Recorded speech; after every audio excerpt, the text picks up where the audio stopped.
It's the Full Court Press with Eric Franson and Jason Walker. Welcome back to the to the show that we're doing right now. Following the local teams, breaking down the biggest games with in-depth analysis and team interview. Join the show by calling into 435-752-1069 or text 435-339-0321. It's the Full Court Press. Throws, ends it. Yes! Caught! Touchdown! Did he get it?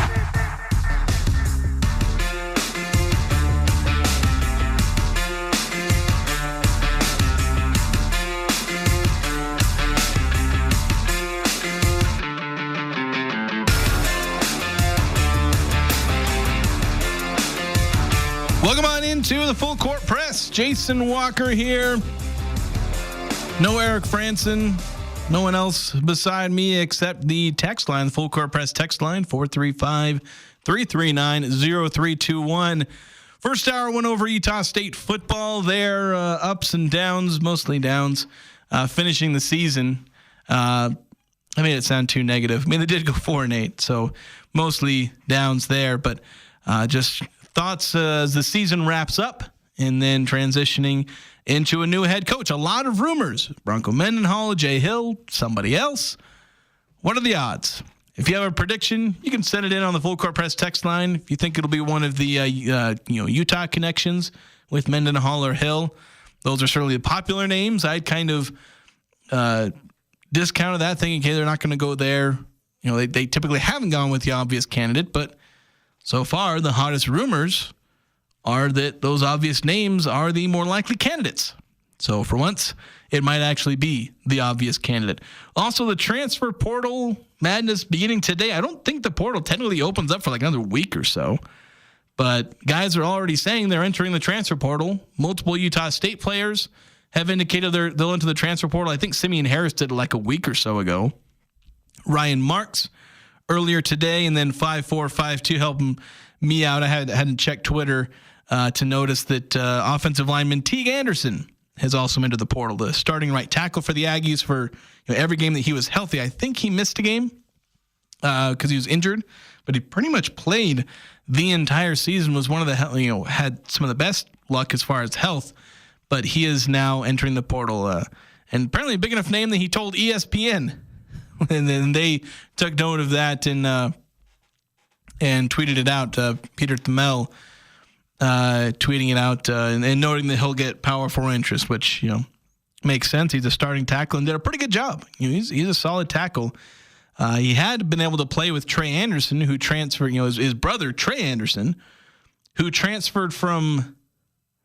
It was one of Baylor or Pittsburgh. I can't remember because George Miley transferred from either Baylor or Pittsburgh. I'm confusing him, and so I may not get it right, but it was one of those two. Those two transferred from Power 5s to come play for Utah State, play with their brothers, Bo Miley, playing on the defensive side, but still brothers with George Miley. George Miley getting a couple of starts late in the season at guard as an injury fill-in, and played pretty consistently throughout the season as a rotation interior offensive lineman. But Teague Anderson getting to start opposite of Trey Anderson. I think there was 1 week where they bookended the tackles. But now Teague leaving. I don't know if Trey is going to stick around either. I think a big reason why he came to Utah State to begin with was to play with Teague. We don't know if either of them are going to end up together there. Obviously, Teague's not going to be at Utah State. He's leaving. But we'll see. The portal madness begins. I need to find that little sound bit that was made for us by one of our loyal listeners. We're gonna have to play that a lot this week as the portal madness begins. And 5254, kind of on the note, I was talking about Jordan Love and how well he'd been playing this year, leading the now 9-3 Packers, most recently to a win over the Dolphins on Thanksgiving. 5242 saying we need to give credit to Bobby Wagner leading the Commanders in tackles. Commanders will be a hard out. And I think I saw a stat that said Bobby Wagner's like one of like two guys to have 100 tackles in, I don't know how many seasons it was, but it was like, a lot. Because he eclipsed 100 tackles this season. Let me see, how many 100 tackle seasons does he have? He's had 100 tackles in every single season he's been in the year. He's never been below 100. So 13 seasons. And he's been Pro Bowl every year since 2014. Oh, excuse me. He didn't make the Pro Bowl in 2022 for some reason, even though he was like AP second team or something like that. Or AP or All Pro, excuse me. Not, it says AP, but it's All Pro second team. So, yeah, Bobby Wagner, like I think I made an offhand comment like last year, maybe the year before, about him maybe being like, over the hill, because I assumed, he's like 32, 33. But last year had a career high in tackles at age 33. And I know tackle stats are really inflated. Like they give a tackle to like anybody who's near the pile. But 96 solo tackles, which was almost a career high, one off his career high that he set back in what we would call his prime, age 27. Mind you, he did the 96 solo tackles with 17 games, so higher per game tackles in 2017 when it was still a 16-game season. But Bobby Wagner not slowing down, and a Washington Commanders team that's 8-5, and I believe they're in line for a wild card spot at the moment, or at least certainly in the fight for it. So some not as many Aggies in the NFL. You're basically going with your stalwarts, your Jordan Love, Bobby Wagner. I think Patrick Scales is on the injury list, so he's not playing. So those were basically the main names you knew, and one of them is on injured reserve, and the two others are doing exactly what we expected. A lot of the other guys who are kind of on the fringe of rosters have kind of stayed on the fringe of rosters or fallen out of the NFL, which is unfortunate. Although I think Devin Tompkins managed to land. I haven't kept track of him the last couple of weeks, but I thought I saw he landed on somebody's roster and had maybe even been on the active roster instead of just the practice squad.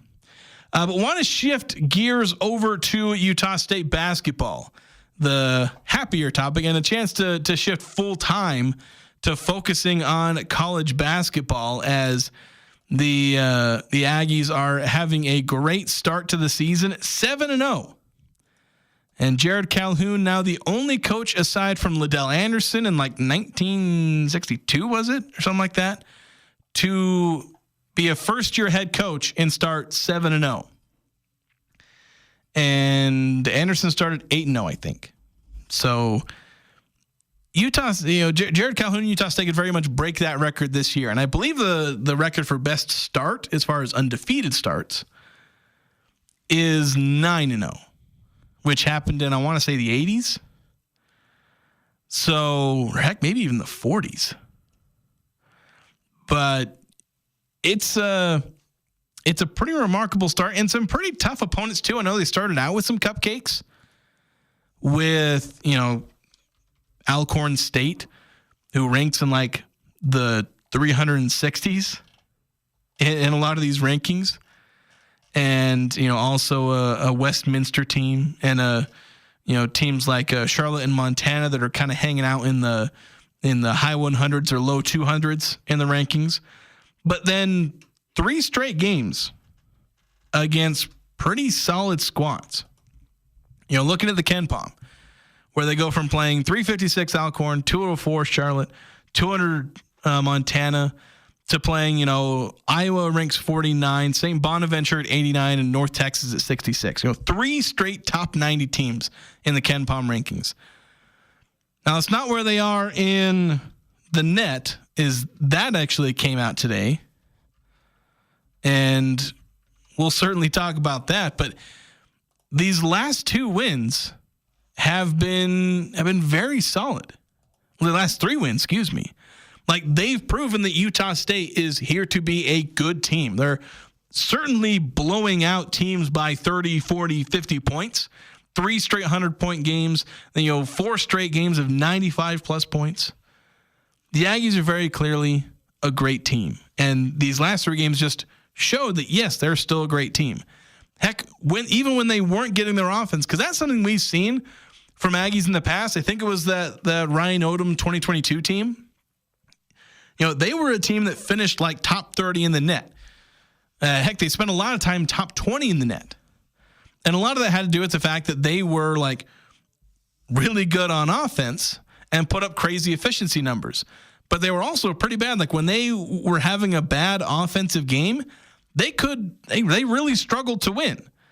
Like there was the one stat, and I know it didn't last, but they were like winless in games where they scored like under 70 points. They did eventually win a game, but they struggled. And like, what would happen to this Utah State team if they didn't score 90 points? Well, they win by 8 against Iowa on a neutral court, kind of semi-neutral to be honest, given that Iowa was able to get a decent amount of fans there.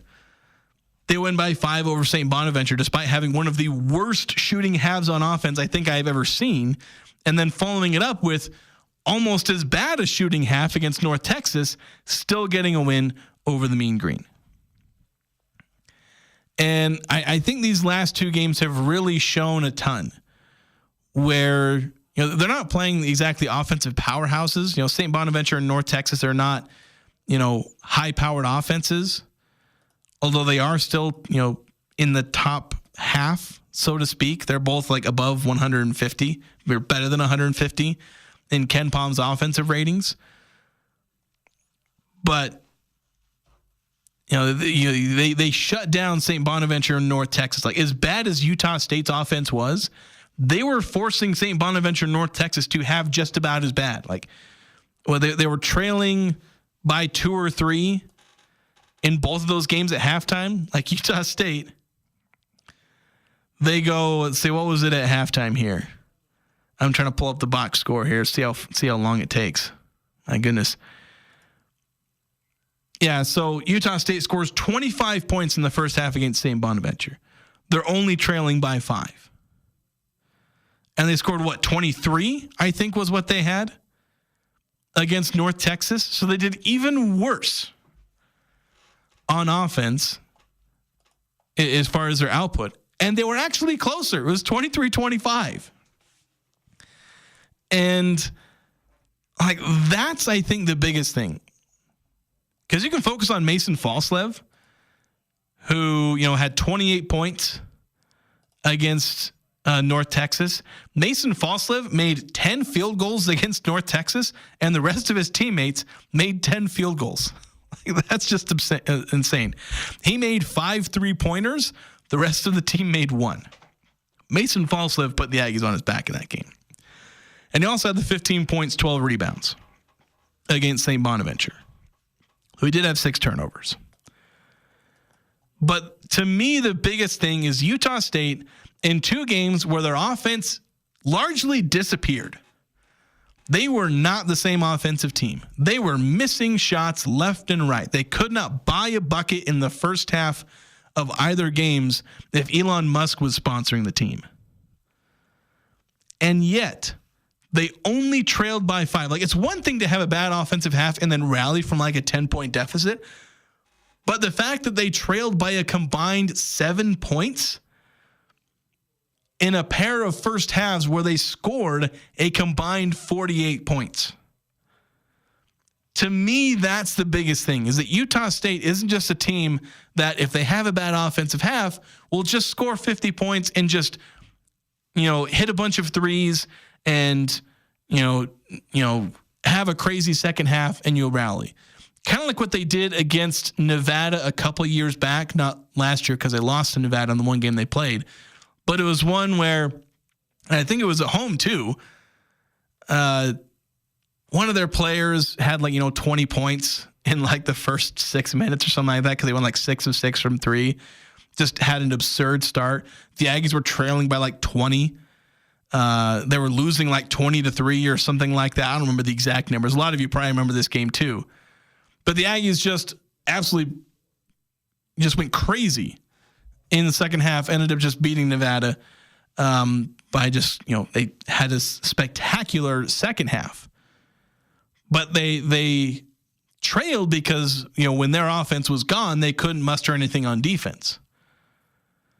And Utah State in 2 straight games, heck, even Iowa to some degree, they were kind of having a bit of a bad time in the first half.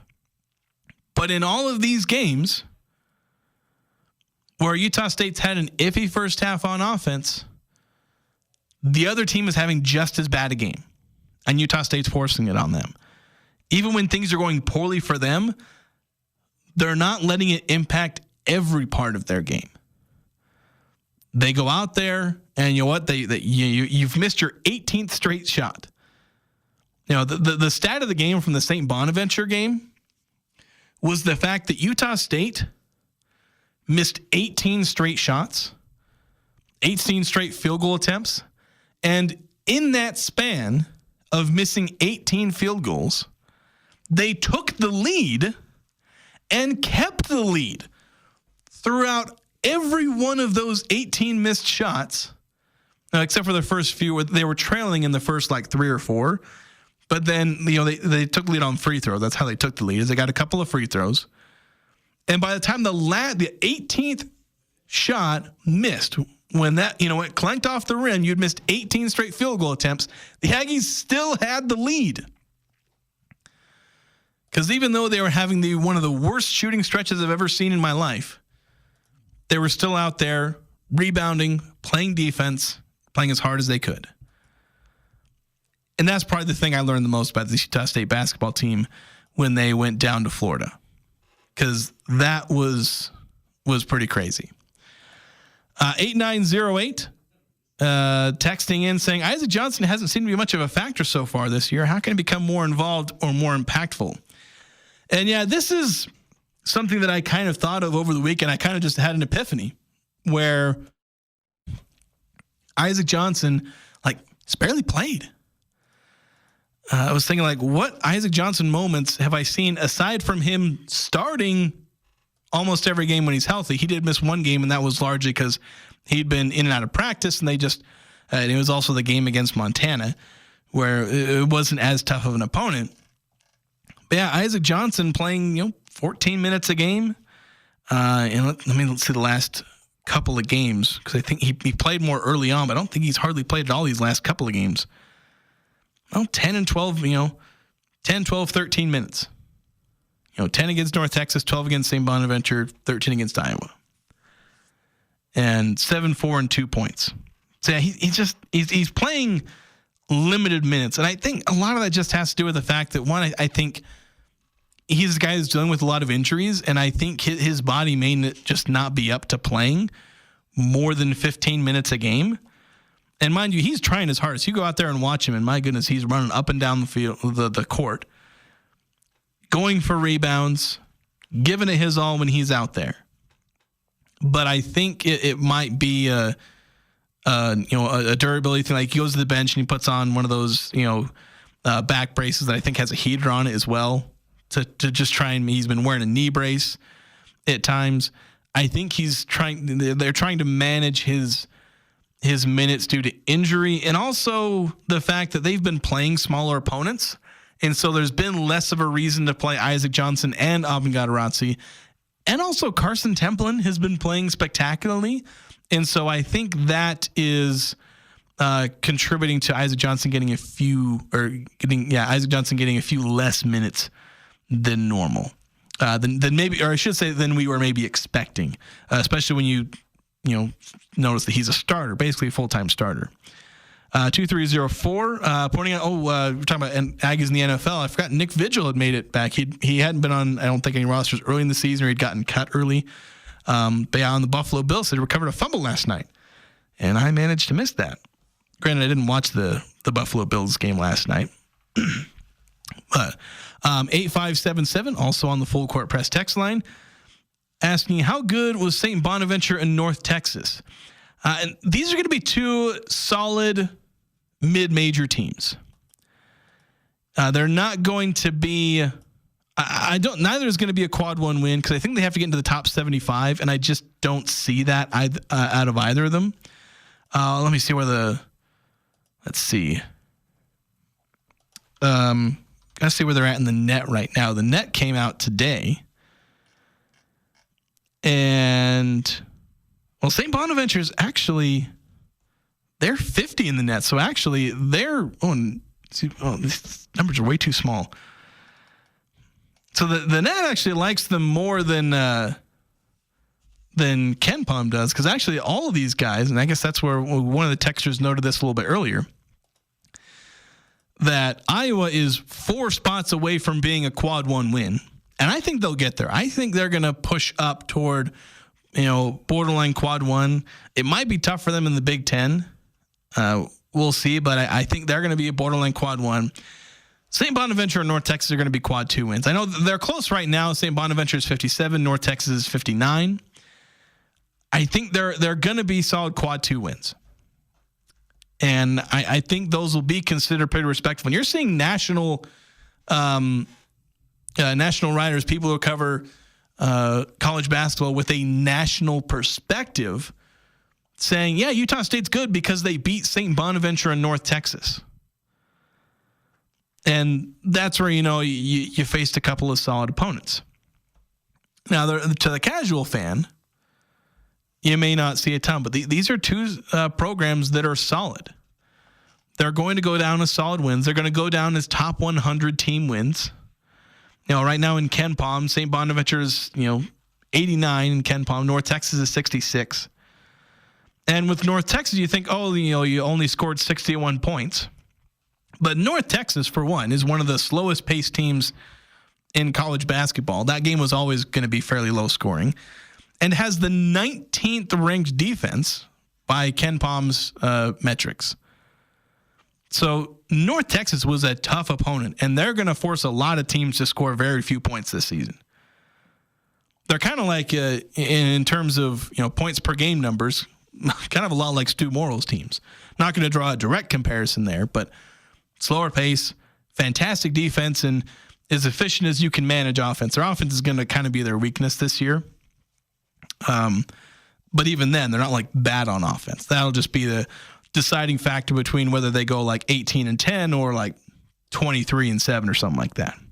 So they're both solid teams the Aggies beat. They're not going to be quad 1 wins, at least most likely, unless they really go off late in the season. But they are good teams, and it is impressive that Utah State beat both of them. Again, especially given how bad the Aggies actually played for long stretches of those games.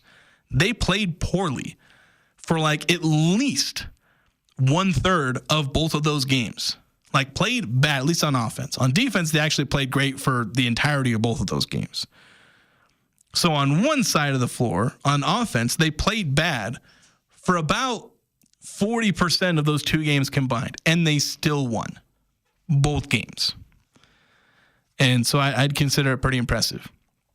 1181 texting in saying, the Aggies winning with Martinez being sick in the game North Texas, it was nice because I thought Mean Green were one of the best defensive teams in the country. Yeah, spot on. They are one of the best defensive teams in the country. And the point about Martinez, like Martinez, he was sick. They weren't even sure he was going to play against St. Bonaventure because he woke up, pretty sick, food poisoning. Got to find someone who's sabotaging the Aggies with Ian Martinez getting food poisoning down there at Disney World or whatnot. But, so Ian Martinez played, statistically speaking, played bad. Although I thought despite him not having an efficient day shooting-wise in either day, because you look at the one day, I think he was 2 of 10. He was 2 of 10 against St. Bonaventure, 2 of 9 against North Texas. So pretty bad. But the thing is, he ends up making, 16 of 18 free throws? So still finding a way to contribute, still getting double-digit scoring, even on his worst days of the year so far. Days in which his insane shooting from the start of the year, he's kind of regressing to the mean, so to speak. Except he was sick, so that explains it more than regressing to the mean does. But he still managed to get double-figure scoring, even on a couple of games that were not very good for him efficiency-wise. But Mason Falslev stepped up. And I'll talk a little bit about that coming up next, because there were some numbers that I dug into today.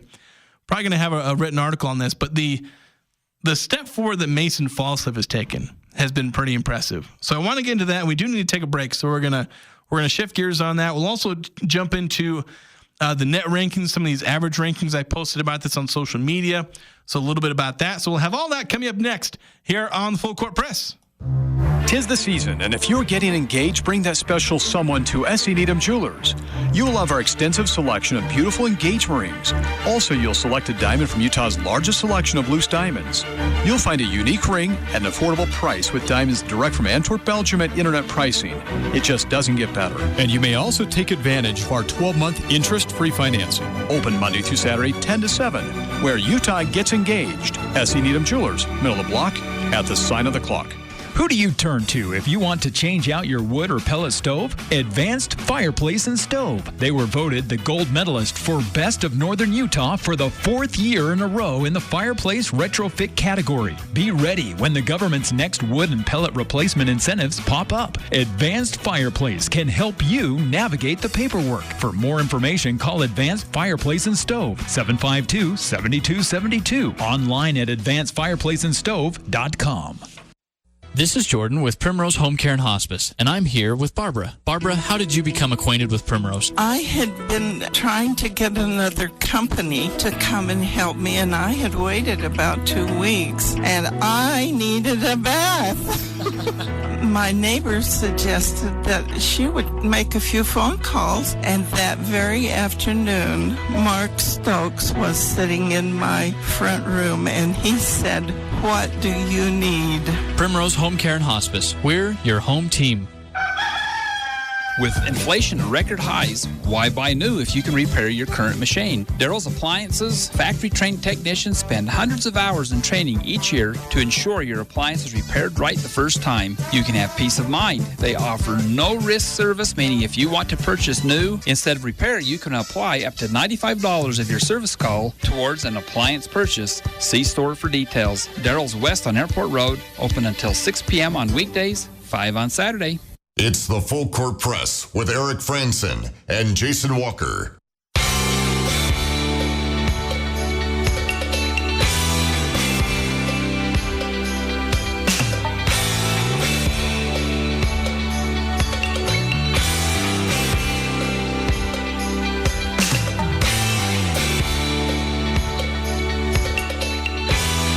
Welcome back to the Full Court Press. Jason Walker.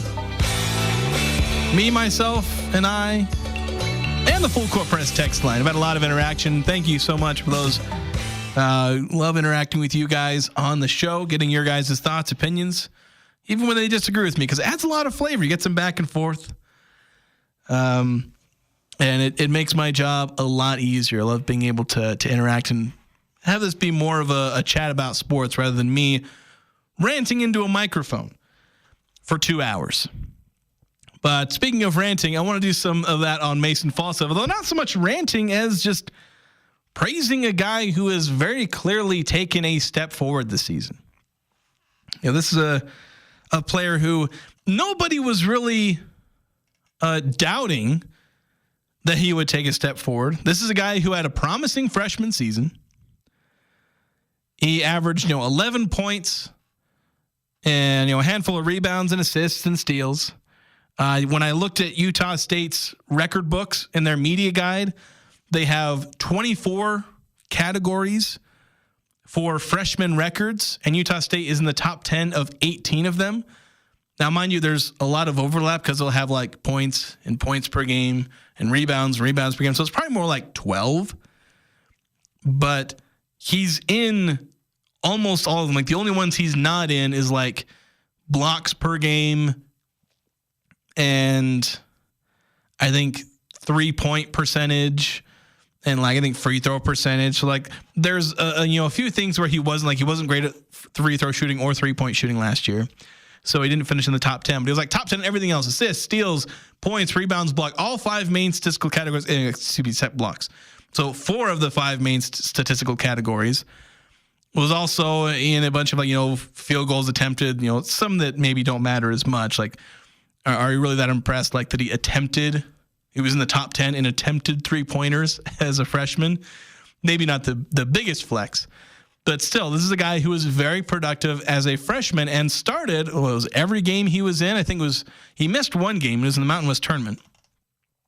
But he starts every game that he plays in for the Aggies, and only misses the one all season. And just has a generally productive season. This is also a guy who finished, I think, 10th among in his rim finishing. So I set the qualifier on the database I was looking for around 150 attempts at the rim, and Mason Falslev finished 10th in field goal percentage. And everyone else around him are guys like Zach Edey, and actually Abin Gadarazzi was on that leaderboard as well. He finished second, only behind Zach Edey, the 7'4", All-American and all that. Mason Falslev was basically, I think Jonathan Mogbo, if you guys remember him, who went on to the NBA now. He played for San Francisco. Like a bunch of guys who are like 6'9" plus centers were all shooting 70+%, and Mason Falslev also shot 70+% at the rim. But that's pretty much most of what he did last year. Almost 2/3 of his points came on shots at the rim. He was a specialist. And he shot 30.5% on three, which is comfortably below average. This year, he's stepping up. And funny thing is, he's shooting like 20% worse at the rim, which isn't expected because 70% is just such an absurd outlier that you can't expect him to maintain that. But he's still shooting like 57% at the rim. But he has upped his jump shooting so much that it is, it defies expectation and is probably more than he's going to manage this season. He's now kind of, last year was below average, pretty well below average in jump shooting. This year he is like way absurdly above average. Like I think he is second in the country among players, I think, because he has 28 jump shot attempts, I think, according to Synergy Sports. And among players who have at least that many attempts, or at least possessions where you're attempting a jump shot, where they're tracking, sometimes this possession won't result in a field goal because sometimes you're fouled or whatnot. But of those with these 28 possessions where you're attempting a jump shot, he ranks second in the country in points per possession, points per shot, essentially. Whereas last year, among, basically any qualified player, the line's set a lot lower there, but among qualified players, he was in the 2000s. So he's gone from the 2000s to second in terms of efficiency on jump shots. And that's where I've seen this massive jump with Mason Falslev. And I saw some people that doubted his ability to become a good jump shooter. And mind you, the efficiency he's got now is not going to stick around at this high of a level. It's kind of like what I said with Ian Martinez. Ian Martinez was shooting like 56% from three. Because he made like 7 of 9 against Westminster and was like 4 of 8 against Montana. Was just shooting absurd. And Ian Martinez has come back down to earth. He's shooting, instead of like 56, 57%, he's now shooting 44%. The last 3 games, he's like 3 of 13. Mason Falslev is going to have a similar regression, but I very much think that he is a significantly improved jump shooter. Just because I saw him become a much better jump shooter in high school, saw that he could put in the work to be that. I know if you look at his raw percentages in high school, it doesn't make as much sense because technically his 3-point percentage went down. I think maybe even his overall field goal percentage went down. But having watched him play over high school and seeing the type of shots that he took, the fact that it didn't go way down might be a bit of a surprise. But the fact that he was able to generally maintain around 55 field goal percentage and around 30, I think 36 his senior year from three, but around 40% for his career in high school from three. That he kept attempting more and more and more threes. He was taking more and more difficult shots. And so I knew he had the chance to be a good jump shooter. Now, I don't know if he's going to be Sam Merrill out there, but I know he can go out there and be an effective jump shooter. And he's showing that this year. He's making way more of his catch and shoot threes. He's now adding a bit more. He had that nice little step back. I can't remember if it was St. Bonaventure or North Texas, where he, just about broke a guy's ankles. It was more of a sidestep three-pointer.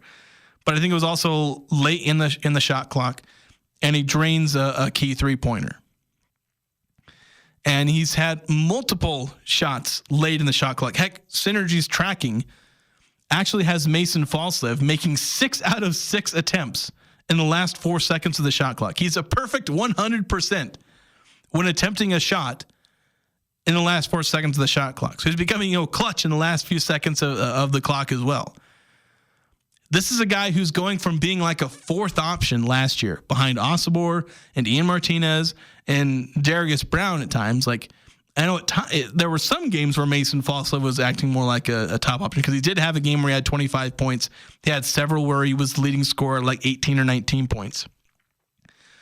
but he's gone from being an occasional,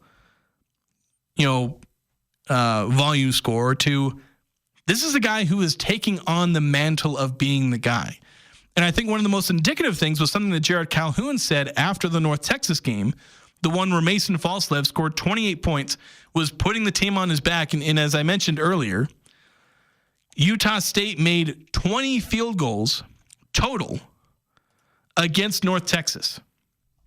They shot 20 of, was it 60 something? I gotta pull up the box score again because for some reason I closed it. They were 20 of 46. Mason Falslev made 10 of those. He made half of the field goals for the team by himself. And as I said, he made 5 3-pointers. The team had 6 in total. Tell me you had that on your bingo card. Utah State making 5 out of the 6 total threes, that he would make 5 threes in a game overall. I don't know if I would have predicted that, even though I thought Mason would become an improved 3-point shooter this year. But the thing that Jared Calhoun noted is that in the second half for Mason Falslev had 18 points. He said Mason was asking for the ball. Going to a timeout and saying, Mason wanted the ball. And he wanted to be the guy. He wanted to be the scorer. He wanted to put this team on his back.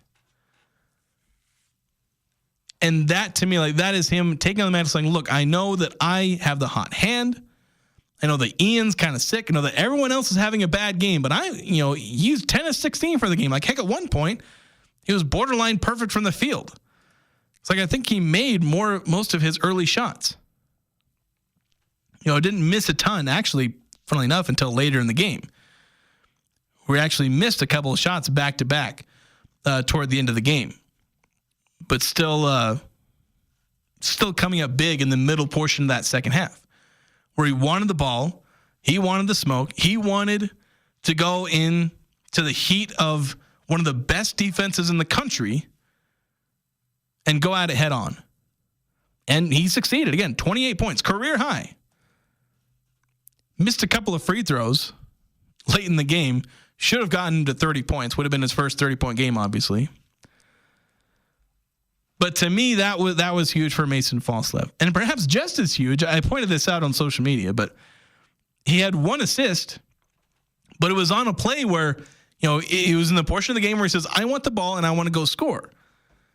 But he got into the middle of a play and realized that Gattarazzi was in the perfect spot. He was in the dunker spot, throws up a lob, Gattarazzi throws it down. And it was a crucial, it was actually 2 back-to-back dunks from Gattarazzi, both actually coming from Falslev. One on a pass, one on an intentional pass. He missed a layup, and it was a tip slam for Gattarazzi. So Mason took on the mantle of scoring, but then a bit of playmaker late in the game. Probably had more potential assists taken away from the fact that, the rest of his team shot 10 of 30 the whole game. But Mason played fantastic, and he's really stepped up his game and added more to his game. It's not that just he's scoring a bunch and doing it the exact same way that he did it last year. He's added to his game. And that's what's kind of fantastic about Mason Falslev this year. And I just had to kind of go on that little soliloquy there to point out how well Mason Falslev is playing. 9-3-1-5 saying homegrown products work for Utah State University. We need coaches to understand that. Is that talking about football or basketball? Because I know Mason's a pretty solid homegrown product for Utah State basketball. They've got a guy who's a potential all-Mountain West guard. A guy, you look at Dayton Thomas, he was co-freshman of the year last year. Mason Falslev is actually playing better than Dayton Thomas so far this year. Not that Dayton Thomas didn't deserve the co-freshman of the year last year over Mason Falslev. I wouldn't argue that one bit. But it kind of goes to show the growth that Mason Falslev has done is that he stepped into a bigger role, and he's actually outperforming one of the guys who was, on paper, better than him last year. And he's taken a bigger step forward than some of those guys. Of course, the other guy who was co-freshman of the year was JT Toppin, and he's carrying on looking like an NBA prospect for Texas Tech. So I wouldn't say Mason Falslev is doing better than JT Toppin, but it shows the growth that Mason Falslev has done. Like how big of a step he's taken forward. He's outpacing one of the guys who's better than him as a freshman last year, and is taking a big role and is thriving in the bigger role that he has with the team this year. And it's a big reason why the Aggies have not taken one step back so far from last year's team that went on to win the Mountain West. We're going to talk about the Mountain West as a whole, where teams rank in the net. We've mentioned the net a few times. I don't think I've said specifically where the Aggies started out in the net. They started at 14 in the net. I'll go ahead and spoil that for you before we go to the tees. But we'll talk about some average ranks, something else I posted on social media, but where the Mountain West kind of is, how many teams are looking good as far as a potential at-large bid right now. I mean, we're only like 3 weeks into the season, but we can kind of get a glimpse of where the health of the conference is right now. And so we'll get into that next here on the Full Court Press. As the year comes to a close, we at Aggies Healthcare want to take a moment to express our heartfelt gratitude. To our incredible staff, thank you for your dedication, hard work, and passion. You make everything we do possible. To our wonderful community, thank you for your trust and support. You're the reason we continue to grow and thrive. This holiday season, we wish you and your loved ones joy, peace, and warmth. Here's to cherished moments in a bright new year ahead. Happy holidays from all of us at Aggies Healthcare. We look forward to serving you in the year to come.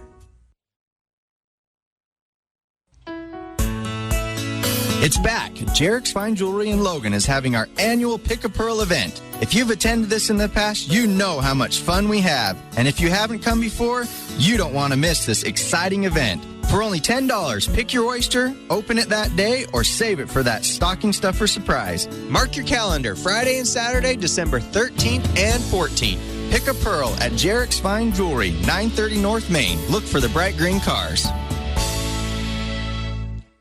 Ski season is coming, which means Season Ski Rentals. This is Mark at the Sportsman, where we have over 20 years of season ski rental experience. We rent to kids and adults. Come in to get season ski rentals for your entire family. We like to wait a little later in the fall because there is a chance your kids might grow out of their boots by the time ski season actually rolls around. Starting at $69.99, you will get the right gear for your kids to ski this year at the Sportsman on Main Street in downtown Logan, with tons of parking in the back. The Aggies, Jazz, high schools, even the Pee Wee's T-ball team. It's the Full Court Press on Sports Talk Radio, The Fan.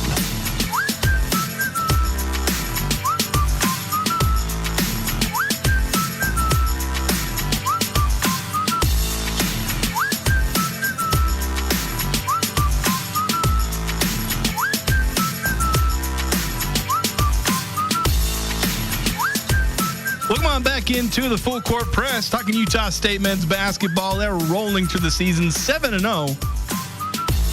And in the first net rankings that came out today, the Aggies rank 14th.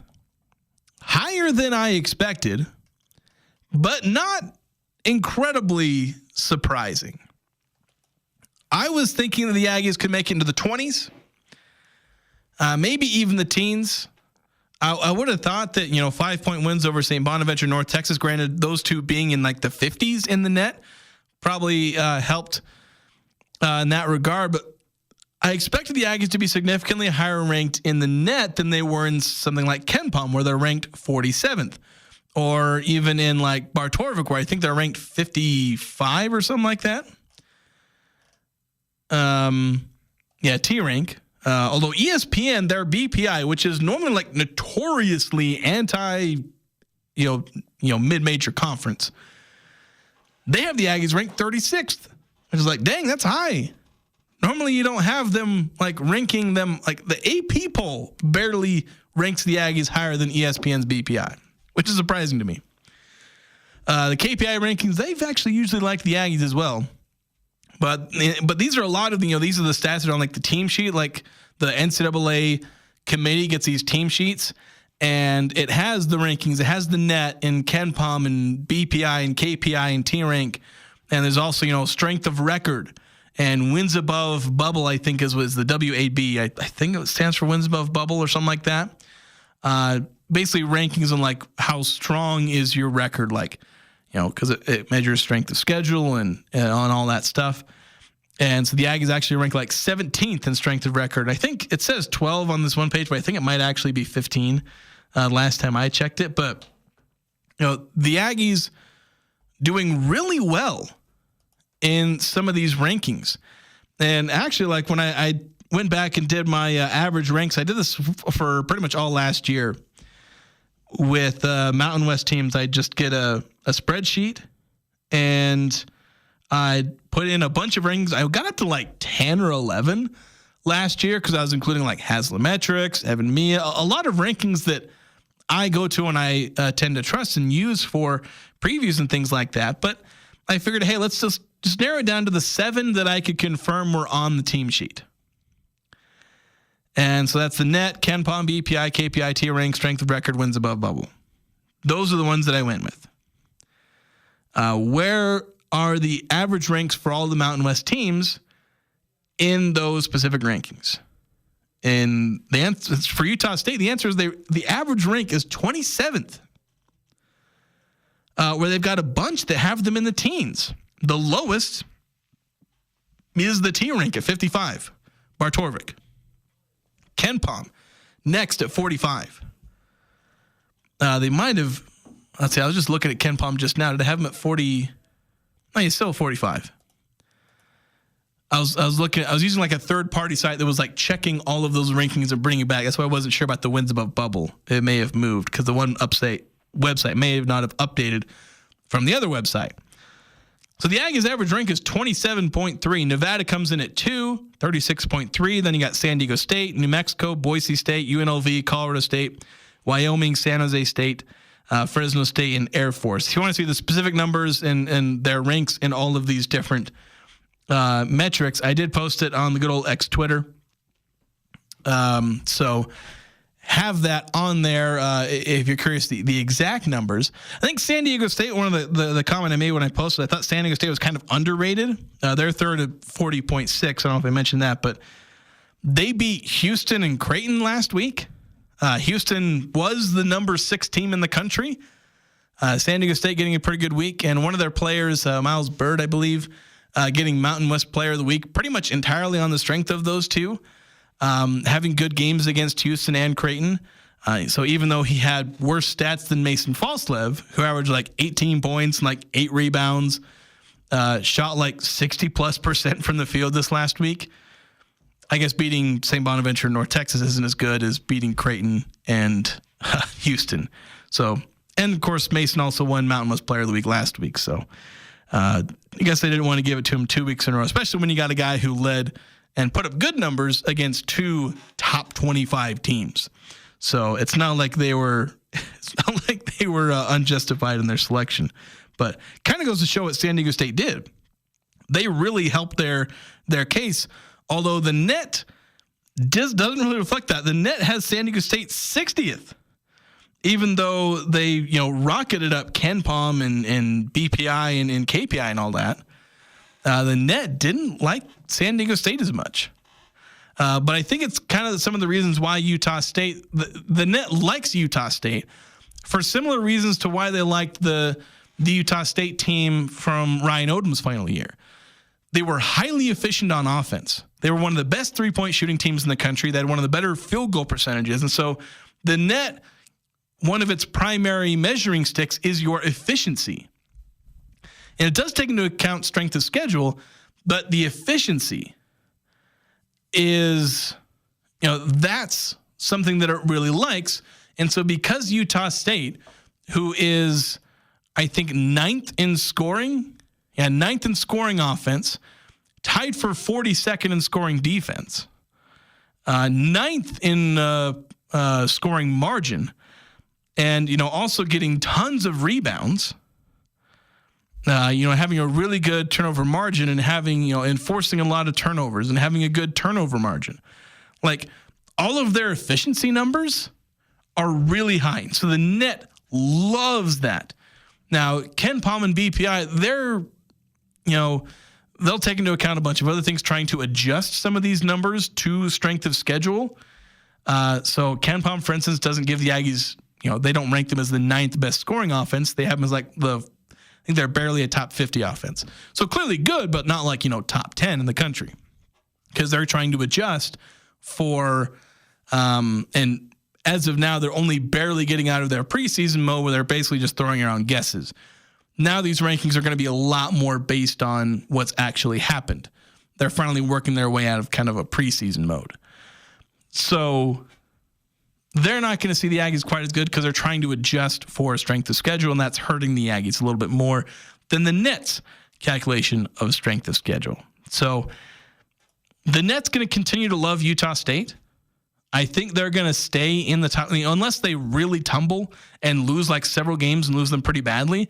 They're probably going to stay in the top 30 most of the season. They'll probably stay top 40 the entire season. I struggle to see them drop completely out of the top 40. They may be able to stay in the top 30 the entire season as well. That's a possibility. Granted, I don't trust the Net as much as many other rankings, but hey, it's something that shows up on the team sheet. So it's something that's important to keep high, and a lot of people reference it when talking about your resume. So we're going to take one more break. We'll finish out the first hour. Talk a little about Utah State women's basketball, a team that is trying to move forward and trying to get some wins, but coming up short in a couple of cases last week. We'll talk about them coming up next on the Full Court Press. People gathering to give thanks, renew friendships, and celebrate traditions will always be what the holidays are about. This is Lance Zollinger, president at Cache Valley Bank. As we celebrate together, thank you for making us your preferred hometown bank and trusted tradition for achieving your financial needs and ambitions. We wish you a year filled with wonderful memories, good times, safety, and lots of happiness. We think you deserve it. Happy holidays from Cache Valley Bank, member FDIC. Hi, this is Ashley with LSS Insurance. If you're looking for Medicare coverage that truly works for you, now's the time to act. The Medicare annual enrollment period is here, and it's your chance to compare all your options. Whether you're considering a supplement, Medicare Advantage, or Part D prescription drug plan, call 752-9493 and let us personally walk you through your choices. No cost, no pressure. Call LSS Insurance at 752-9493. LSS Insurance, your local health insurance specialist. Some people like a white Christmas. Aggie fans, we prefer a blue Christmas. Put something blue under the tree from Locker 42. Here are a few gift ideas. For him, a Travis Matthews or Cutter and Buck Aggie logoed polo shirt. For her, Nike women's pullover hoodies. Aggie plush blankets are popular. Hoodies, jackets, sweatshirts. Give your Aggie fan a gift card and let them choose from the Locker 42 wall of hats. Make it a blue Christmas with something under the tree from Locker 42. Fall is here. Winter is on the way. And while the fields may be quiet, the work never stops. Cache Equipment is your partner through every season, offering Kubota, AGCO, and Massey Ferguson machinery. Right now is the perfect time to service your equipment, and the expert service team at Cache Equipment is here to help. Whether you're maintaining land, handling livestock, or already preparing for spring, Cache Equipment is here all year to support you with reliable parts and equipment. In Hyde Park and online at cacheequipment.com. They never could play it, but they sure can talk about it. Eric Franson and Jason Walker on the Full Court Press.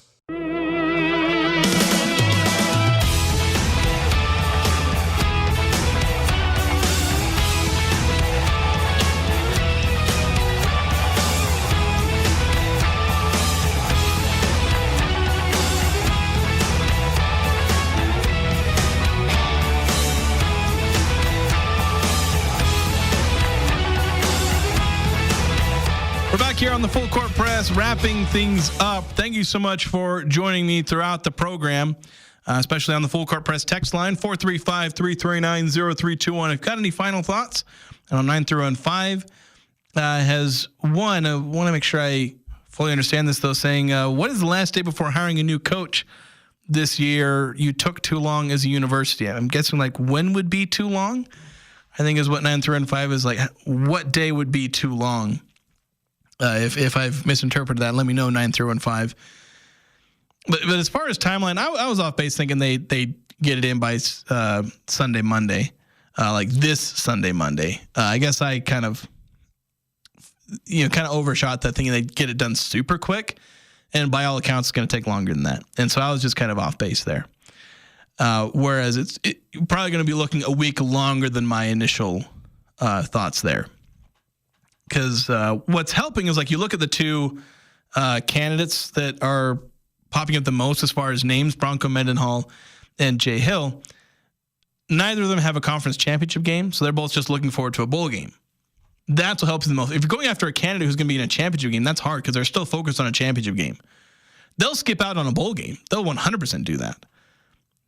That happens all the time. It happens every year. Coaches skipping out on their team's bowl game to go to a new opportunity. And, if it's coordinator, even more so, like it'd be a lot easier. And so if those are your top two candidates, Bronco and Jay Hill, then yeah, you can definitely get one of them by the end of this week. But I think you're looking at end of this week, most likely. You may see a leak if it gets finalized soon enough, like a Wednesday or Thursday, you could see that leak. But if not, it may not get, told to the ESPN and CBSs of the world. And even making its way over here to, we may hear of it as well. May not be officially confirmed by Friday, Saturday. You probably end up with an introductory press conference next Monday.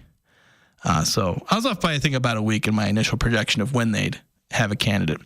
8577 saying, who's the front runner for the football coach? Who would you prefer? The more I've thought about it, because again, I was initially skeptical, but the more I've thought about it with Jay Hill, the more I like it. Other than that, there are 50 plus candidates that you'd probably be okay with. Guys who are good coaches or good coordinators. And that's the thing, is that I don't dive into, I'm not smart enough. I'm not, far reaching enough in how much football I watch and how much I'm able to dive into these things to know how many great coordinators, like who are the great coordinators, who are the good G5 head coaches that Utah State might go after. I'm just not good enough for that yet. And so beyond some of these obvious candidates where I think they're good, I know I've been able to jump into basketball head coaches a couple of times and found some candidates that I liked. But I think with football, there's so many good candidates that you can get, either coordinators at Power 5 teams who are ready to make that jump, even great coordinators at G5 schools who are ready to make that jump. There are a lot, and I just don't know most of their names. So unfortunately, I'm not the right person to ask. There are better people than me. I know Patrick Mayhorn, he probably has a full list of guys he can go after because he knows more about that than I do.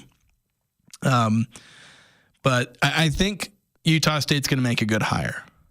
I think, having seen the process of basketball, Wes Brooks, I mentioned I was going to talk about Wes Brooks and the women's basketball team losing to Stetson and Ohio State, trying to build that program up. But, what I've seen with Wes Brooks, even though they're struggling right now, trying to change the culture there, bringing the program up.